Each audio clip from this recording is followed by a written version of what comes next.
रिमझिम पडणाऱ्या पावसात जर तुम्हाला अशी गरमागरम सोयाबीन चिली खायला आवडत असेल तर एकदा ही रेसिपी नक्की ट्राय करा.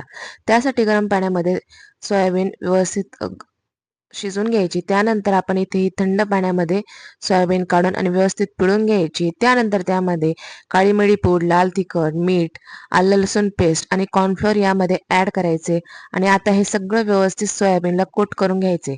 त्यानंतर गरम तेलामध्ये इथे सोयाबीन व्यवस्थित तळून घ्यायची आणि आता ही एका प्लेटमध्ये काढून घ्यायची. त्यानंतर कढईमध्ये तेल गरम करून त्यामध्ये बारीक चिरलेला लसूण, बारीक चिरलेलं आलं, बारीक चिरलेला कांदा व्यवस्थित परतून घ्यायचं. त्यानंतर थोडीशी हिरवी मिरची त्यामध्ये टाकून व्यवस्थित परतून घ्यायची. त्यानंतर चौकोनी आकारात चिरलेला कांदा आणि सिमला मिरची परतून घ्यायची. त्यानंतर एका वाटीत Schezwan sauce, red chilli sauce, green chilli sauce, Schezwan sauce, त्यानंतर 2 चमचे कॉर्नफ्लोअर यामध्ये ॲड करायचे आणि आता हे सगळं व्यवस्थित मिक्स करून घ्यायचे. आता हे यामध्ये ॲड करून थोडंसं पाणी टाकायचं.